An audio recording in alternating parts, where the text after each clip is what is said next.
Hi, coming back to Vodafone Idea share. Vodafone Idea share మళ్ళీ positive update వచ్చిందండి. BBB minus rating ఇచ్చిందండి BB plus rating నుంచి. So BBB minus rating అనేది BB plus rating కన్నా higher rating అండి.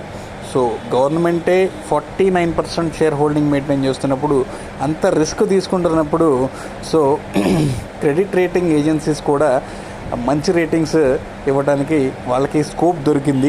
And one more thing, ఈ rating మనకి ఎలా ఉపయోగపడుతుంది ఇన్ ద సెన్స్, ఈ రేటింగ్ వోడాఫోన్ ఐడియా వాళ్ళకి ఎలా ఉపయోగపడుతుంది అంటే, లోన్స్ తీసుకోవడానికి కానివ్వండి, మార్ట్గేజెస్ కానివ్వండి, ఎట్లాంటి డెట్ రిలేటెడ్ యాక్టివిటీస్కైనా ఇది ఒక పాజిటివ్ అప్డేట్ అవుతుందండి.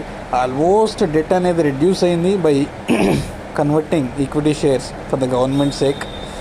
అలాగే డెట్ అనేది రెడ్యూస్ అయింది, ప్లస్ క్రెడిట్ రేటింగ్ కూడా ఇంప్రూవ్ అయింది. సో ఇప్పుడు ఒక పాజిటివ్ ఏమో గవర్నమెంట్ రేటింగ్ తీసుకుంది, గవర్నమెంట్ స్టేక్ హోల్డింగ్ పెంచుకుంది, అదొక పాజిటివ్ అప్డేట్ అయితే, క్రెడిట్ రేటింగ్ పెరగడంతో డెట్ క్రెడిట్ ఎలిజిబిలిటీ అనేది ఇంకొంచెం పాజిటివ్ అప్డేట్ అయింది. సో ఫైనాన్షియల్ ఇన్స్టిట్యూషన్స్కి వెళ్ళినా సరే, బ్యాంకింగ్ సెక్టార్కి వెళ్ళినా సరే, వోడాఫోన్ ఐడియాకి మంచి రేటింగ్ అనేది ఇంప్రూవ్ అయింది. సో డెట్ దొరకడం కొంచెం ప్రీవియస్ కన్నా కూడా ఇప్పుడు కొంచెం సులభమైంది. Thank you.